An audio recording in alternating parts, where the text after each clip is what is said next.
Ya estamos de regreso, Estamos ¿no? de regreso, Rodri. Y para seguir abordando el tema de los incendios, pero ahora también desde la óptica de la planificación urbana.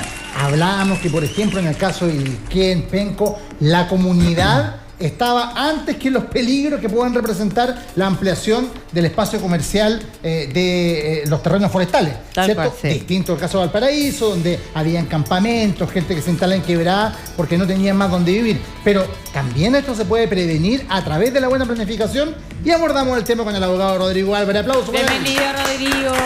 Hola. Bueno, ¿Cómo está? seguimos en la línea Sí, pues. editorial de la catástrofe que estamos viendo a nivel nacional, Sí. dividiendo las distintas áreas, Rodrigo. Y con la mirada larga ahora de la planificación, Tal que muchas cual. veces falla también acá. Sí, bueno, yo creo que hay que tener hoy día también una mirada larga. Horrible lo que está pasando. Lo peor que nosotros todavía estamos en la mitad de la temporada de incendios. Vale decir que esto lo que está pasando hoy día, lamentablemente se puede volver a repetir de aquí a 15 días más. Eso es así. Y lo peor de que nosotros nos estamos acostumbrando a situaciones que antes no pasaban. Estamos Nosotros normalizando. Estamos normalizando situaciones. Santa Olga, el año 2017, el año pasado, el 2024, perdón, lo que fue Viña del Mar, que Antes fue Viña también en el 2016, si no me equivoco. también. Sí. Y que lo que tenemos en definitiva, la situación de cambio climático se instaló. Eso ya, calentamiento global se instaló. Llegar a 37 grados se instaló. Y tú tienes una planificación que no se ha hecho con rigor, donde hay falencias en cuanto al uso del suelo, y pasan estos fenómenos que tienen varias aristas. Yo creo que el primero de ellos, y el más complejo, hay una falta de mirada estatal. ¿Por qué? Porque muchas de estas poblaciones que a veces se queman son edificadas por el SERVI. Tú entenderás que cuando el Estado construye, toma las mejores medidas. Pero en definitiva, ¿qué es lo que pasa? Que siempre lo hacen en el suelo más barato. Ya. Y el suelo más barato siempre es el suelo que tiene más riesgo. Lo que es horrible porque en definitiva hace que la pobreza, o sea, aquí no se queman personas que tienen mayores ingresos, se queman sectores que son más débiles desde el punto de vista estructural porque sus terrenos son más baratos. Entonces ahí hay una condena que es compleja. Es social, claro. Sí. Es una condena social. ¿Y eso por lo general pasa en todo Chile? Eso pasa en todo Chile y además en regiones más graves porque hay una clase media que, como no hay posibilidad de construir muchas veces, accede generalmente a través del SERVIO. Y el SERVIO, yo soy muy crítico en definitiva de algunos liderazgos del SERVIO. Es muy común ver en poblaciones que los pasajes no permiten entrar un carro de bomberos. Sí. Claro. O sea, eso es una locura. Porque están eso es colapsados. irracional. El otro día vimos el tema de la piscina del pasaje, ¿te acuerdas tú en Puente Alto? Que es de otra naturaleza, pero que en el fondo también es un problema. Es un problema, pero mira, eso fue un problema que un particular se apropió del terreno. Pero el problema más grave es cuando el Estado te prohíbe entrar un carro bomba. Exacto. Porque tú estás condenando a toda la manzana a un incendio. Entonces hay una falla compleja. Después nosotros tenemos instituciones, yo fui director nacional de San Benjamín, que se dedican a mapear riesgos, que tienen mapas de riesgo de muchas cosas. Mapas en cuanto a los que son terremotos, cómo se comporta el terreno, mapas de laderas, qué pasa en estos casos. Y lo peor que estos mapas quedan muchas veces en el escritorio de autoridades, en el escritorio de municipalidades, en el escritorio de alcaldes. Yo lamento y me duele con el alma ver alcaldes que se quejan cuando pasa esto y uno los ve llorar y uno lo lamenta mucho, pero también hay que decirlo con mucha fuerza de que a veces los mismos alcaldes toman decisiones que son técnicamente incorrectas. Los directores de obra toman decisiones que no tienen respaldo. Y nosotros en Chile construimos bien, pero lo hacemos en pésimos lugares. No solamente hablando de incendios, seguimos en la 8ª región. Lo que son las torres, tú debes conocer, Cami, muy bien, las torres que se construyeron en el volcán Chillán, a los pies del volcán Chillán. Un volcán que ha estado con alerta amarilla Muchas, 7 años. constantemente. Sí. Y tú tienes a cuánto, 1000 metros, instalas 3 torres de edificios. Posibilidades de poder hacerlo de manera ordenada, rápida, con la vía que hay, evacuar eso. Es muy difícil. El No, caso de pero un lar. Ese camino es súper fácil que se obstaculiza. Aparte que tiene una vía y tiene horario. Han habido tacos tremendos ahí, pero tremendos que no pueden pasar. Pero esos son tacos no producto de una emergencia. Imagínate No, tú que no, tenemos imagínate emergencia. emergencia. Una erupción fuerte. O sea, No se hacen las mitigaciones viales cuando se construye, que ese que es el tema. no debe estar construido. O sea, a la gente le gusta mirar el volcán, pero tú no puedes construir ahí. O sea, Claro. ahí hay un error. A lo que voy que hay una emergencia ahí, las personas no van a poder saber si está muy lleno. Sí. Vamos más cerca, San Antonio, lo que es el mall de San Antonio. Un mall que en definitiva la Contraloría en su momento dijo que no se habían respetado y se había hecho con los permisos de mala forma, pero que dado el tiempo no se podía demoler. Pero es un mall que está estacionado como nave espacial al lado de una zona que es de inundación por el caso de un tsunami, con estacionamientos subterráneos, con una mala salida, y es un mall que no se debe haber construido. Y se construye igual. Claro, acuérdate que habían aprobado inicialmente también el Hotel Punta Piquero, que estaba El Hotel Punta en Piquero. un requerido prácticamente, Eso- con la ola quebrando ahí en los ventanales del hotel. Ahí finalmente, a través de recursos judiciales, se detuvo lo que fue la construcción. O sea, la construcción se hizo, pero el uso no se ha hecho. Entonces tú tienes, por parte, nosotros vamos a superar esta emergencia, Chile se moviliza y lo hace súper bien en esta materia. Chile es un país solidario. Sí. Bonito ver cómo los chilenos que a veces no tienen nada, dan más. Pero también hay que tener una mirada de errores estructurales. También hay que tener una mirada de decisiones que afectan generalmente a los más pobres y desde el punto de vista del derecho urbanístico son inapropiadas. Entonces ahí hay que tener una mirada a largo plazo. Nosotros no tenemos un plan nacional contra incendios. Siempre la temporada de incendios en septiembre empiezan a decir, para este año vamos a tener tantas brigadas, para este año vamos a contar con cuántos Vamos a aviones. arrendar esta cantidad de aviones aljibes, ¿cierto? Pero Vamos eso no a es la comprar- fórmula, o sea, tú tienes que tener barreras porque hoy día el incendio forestal dejó de ser forestal y pasa a lo que es la ciudad. Sí. Por tanto, tú tienes que tener barreras. Claro. O sea, primero yo no puedo permitir de que al lado de una ciudad o de un pueblo tú establezcas plantaciones forestales. Eso es una decisión de la CONAF.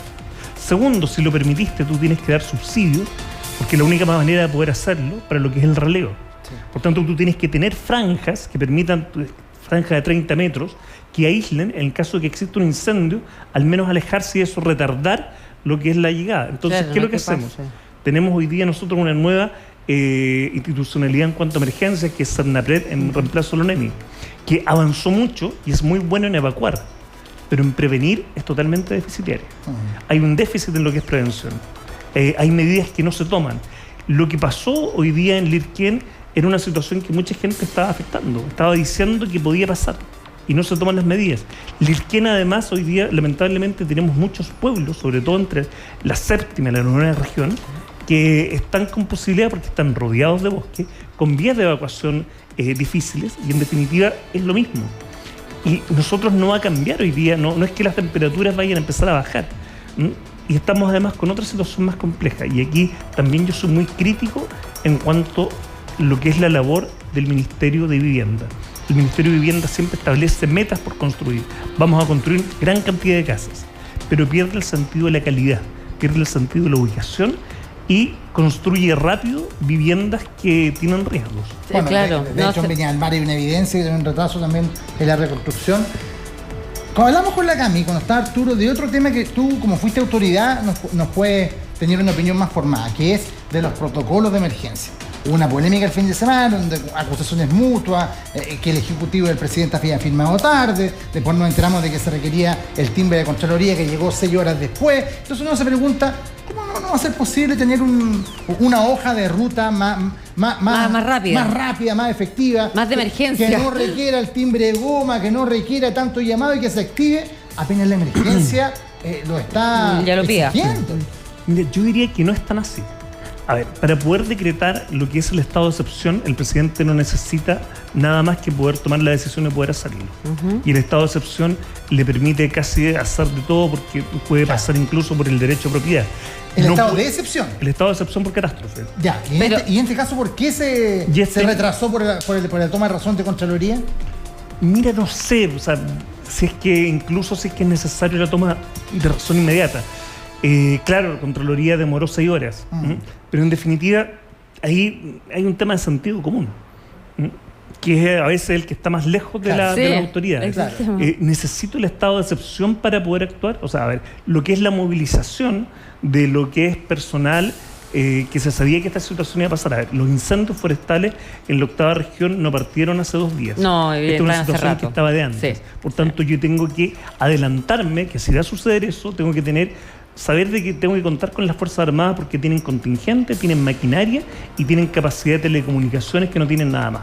Por tanto, yo tengo que estar preparado con anterioridad a saber de que voy a tener que disponer de ellas. Oye, hay un Rodrigo, tema de planificación. solo que te interrumpa, porque eso, de planificación, ¿por qué sientes que estamos tan carentes en la prevención? Porque hemos hablado reiteradas ocasiones que prevenir es la forma de solucionar esto. ¿Por qué nos faltan todos esos protocolos? Habiéndose legislado, ¿te acuerdas que se legisló y hubo cosas que vetaron los propios parlamentarios, como los cortafuegos, el cambio de suelo? ¿No tienen conciencia o realmente las personas que tienen que dar el vamos no ven los riesgos? Yo creo que hay varias miradas.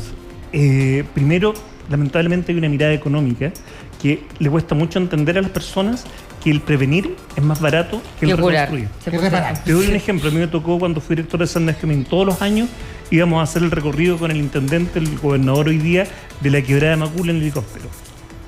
Y para hacer ese recorrido, ¿qué es lo que había que hacer? Había que pedirle al MOP que hiciera la limpieza de la quebrada, porque llega basura, llegan árboles, y si es que esas piscinas no están limpias, ya hay mucha lluvia, vuelve a inundarse hasta la Florida. Eso costó hacerlo costumbre. Y hoy día es una costumbre que todos los años se hace eso. En definitiva, hoy día lo que es el incendio forestal, ¿dónde queda radicada la protección?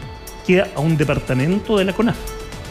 Y ese departamento de la CONAF tiene una cantidad de recursos de brigadistas que te ocupa desde noviembre, diciembre, empieza a contratar y empieza a tener recursos en la medida que tú vas activando emergencias. Te doy un dato: 1 hora de helicóptero te cuesta $1 millón.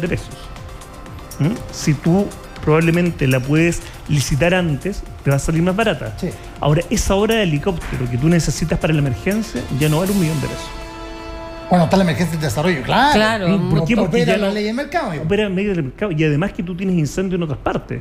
Entonces, ahí hay una falta de manejo de lo que es la situación. Entonces, empiezan a activarse glosas, unas glosas que nadie las entiende, que son de la emergencia, pero son glosas que al final cuestan más caro de lo que es la prevención. O sea, eso le cuesta entender a las autoridades, le cuesta entender. Y claro, en definitiva, cuando yo soy ministro, tengo una cantidad de recursos, trato de invertir en lo que me da más rentabilidad y veo la prevención en el último, porque la prevención nos genera, o sea, si tú ves lo ves como gasto en primera instancia. Del alcalde de Pengo destina el Lirquén parte importante del presupuesto a generar una franja alrededor del pueblo, probablemente no va a recibir ninguna felicitación. Pero en este minuto se lo hubiera recibido. Entonces, ahí hay un tema. Ahora, una delgada línea. ¿Pasa solamente en Chile? No, pasa en todos los lugares del mundo. Le pasó a Estados Unidos cuando los incendios forestales llegaron a California y se quemaron mansiones. Y ahí, Portugal, España, Australia. Son fenómenos propios de lo que es el cambio climático. Entonces, Chile, que es un país, primero, que es un país forestal. Nosotros tenemos una industria forestal importante. Una industria, además, que no tiene asociado el tema del costo del incendio. No lo tiene, pasa mucho con la industria minera, cuando la industria minera no tenía asociado dentro del costo de producción lo que es el tema de hacerse cargo de los pasivos ambientales. Claro. La industria forestal tampoco lo tiene tan fuerte. Entonces, claro, tú de repente encuentras que empiezas a hacer plantaciones en lugares donde son de mayor riesgo o no tomas las medidas necesarias. También hay que derribar algunos mitos. De repente uno en redes sociales ve, acá lo que se hizo fue el bosque nativo, poder quemarlo para un tema inmobiliario. Eso es falso, porque en definitiva el bosque y la ley de bosque nativo, aunque hay un incendio, no va a cambiar el uso del suelo. Incluso para la persona que es titular de ese bosque nativo que fue quemado, va a aumentar la fiscalización porque tiene que mantener el bosque nativo ahí. Qué bueno que tocan ese punto, porque también aparecen muchas teorías conspirativas. Es una teoría conspirativa, sí, eso no es yo así. Insisto, acá hay una investigación en curso. Es probable, se está investigando la leña de los incendios institucionales, que de hecho hay una alta probabilidad de que así sea. Pero también surgió la especie respecto a las tierras raras de Penco. Tú le has escuchado, sí. ¿Cierto? Que está la intención de una empresa de poder explotarla. Está Joaquín Lavín incluso como promotor de esta idea, y muchos han dicho, no, estos incendios son para vender y que se desarrolle el proyecto más rápido. Yo digo, estamos en Chile, viene un gobierno del señor Cascón Quirós, no se requiere un incendio para aprobar el proyecto de las tierras raras. O sea, primero, un proyecto que tiene larga data, debe ser al menos 15 años. Segundo, no está en el sector mismo donde fue el incendio. Y o sea, yo creo que hay que esperar obviamente que se termine la investigación, que va a saber qué es lo que ocurrió, pero creo que no va por ahí la cosa. Y en materia del bosque nativo, tampoco es que tú vayas a quemar el bosque nativo y al otro día puedas hacer un edificio. Eso no es así. Ya. Lo que sí es preocupante de que las investigaciones han terminado que mucho bombero y personal de CONAF participaron en los incendios. Y allí, para el pirómano, que el pirómano es una persona que tiene un problema mental, Claro. Una patología. hay una patología, le es atractivo estas instituciones. Y hay que también tener ojo con eso en la medida que tú tienes que hacer perfiles mejores de las personas que estás contratando, porque tener un Perfil pirómano psicológico también. en Sí. la CONAF Sí, no ayuda. Claro. Es un riesgo. Entonces, hay que ir avanzando en situaciones, pero de planificación. O sea, nosotros vamos a pasar la emergencia, se vuelve, mire lo peor, aquí muchas de las cosas que se quemaron estaban inauguradas hace poco. Sí. El colegio que se quemó, que ni siquiera lo habían alcanzado a inaugurar. Después tú tienes, para lo que son hospitales y escuelas, tienes que tener construcciones de manera distinta. Y tienes que tener ubicaciones que no vayan a ser, en caso de emergencias, que no se vayan a ver Porque además esas mismas afectadas. instituciones las ocupan para hacer guaridas, para que las personas vayan ahí y de claro, puntos de claro. encuentro además. Po. Ahora, ya esto es una pregunta más bien casi de índole política, pero ¿qué crees tú? Porque no has visto nada, por ejemplo, en lo que pasó en Viña, una reconstrucción lenta, donde no se han cumplido ni los plazos ni la forma de lo prometido. ¿Crees tú que podría haber algo distinto en un desafío que al parecer es aún más grande, como va a ser la reconstrucción allá en Penco, Lirquén y toda Yo la creo zona que del Biobío? Toda reconstrucción es lenta para las personas que son afectadas. Es muy difícil poder hacer una... ¿Por qué? Porque en definitiva, a ver, ¿puedo reconstruir exactamente el mismo lugar donde fue quemado? No, yo tengo que tomar una decisión de esos terrenos, poder hacer construcciones de otro tipo, Claro. poder comprar esos Porque terrenos. no eran y zonas poder, para establecer viviendas. o sea, ahí hay es lo mismo cuando dicen que aquí hubo un río hace 30 años, pero ya no pasa. Cada vez que va a haber lluvias fuertes, esos ríos va subterráneo y va a volver. O sea, eso es así. Por tanto, hay que ser cuidadoso cuando uno dice que la reconstrucción es lenta. Es muy difícil hacerlo más rápido. Lo importante es que la reconstrucción se haga con una mirada de que no vuelva a repetirse. Y eso lamentablemente no se respeta. Otro tema que a mí es más sociológico, lo decía en el año 1835, Charles Darwin llegó a Talcahuano, después de lo que fue en febrero un terremoto y un maremoto que destrozó Talcahuano. Y a él le llama mucho la atención que empezaron a haber robos y que hubo una pérdida del orden social. Y, pucha, vuelve a repetirse. O sea, no ha cambiado nada eso. Claro. A pesar No de que hemos cambiado, está controlado un poco ahora, más, pero el riesgo está. esperemos O sea, que... el robo de cable, Sí, el robo claro. a casa, eso es la peor parte del ser ser humano humano. Sí. que aflora en estas circunstancias. Entonces, pues, resumiendo, yo creo que nosotros construimos muy bien, pero lo hacemos en malos lugares. Tenemos norma sísmica a partir de también en la octava región. Claro. Cuando fue el terremoto de Chillán, el terremoto del año 39, se empieza a crear en Chile norma sísmica y se empieza a trabajar mucho en normativas de construcción. Y eso funciona relativamente bien. Pero además, como nosotros tenemos una demanda de vivienda, la gente empieza a construir en cualquier parte. Pasa mucho hoy día con lo que son los loteos de parcelas, que no son parcelas agrícolas, Claro. que son parcelas para poder vivir. Sí. ¿Y Sí. por qué la gente tiene que irse? Porque no hay terreno ya en la ciudad, el plan regulador no se modificó y se van a vivir a parcelas. Esas parcelas no tienen planificación. También. Es cierto. También tienes riesgos. Y ahí se requiere más Estado también. El estándar tiene que ser planificar mejor y Sí. tener una mirada de Estado y una política nacional de incendios. De Muy todas interesante maneras, lo que sí. aporta Rodrigo Álvarez. Aplausos para Gracias, él. Rodrigo. Ahí están sus redes sociales. R. Álvarez Chile. ¿Cierto? Para que usted también lo siga con toda la experiencia que tiene también como hombre de servicio público. Te esperamos la próxima semana. Eso, por esperamos la supuesto. otra semana, Claro que Rodrigo. sí. Gracias. ¿Dónde vamos ahora, Camila? Vamos a comercial. Eso, y ya seguimos con más acá al lado.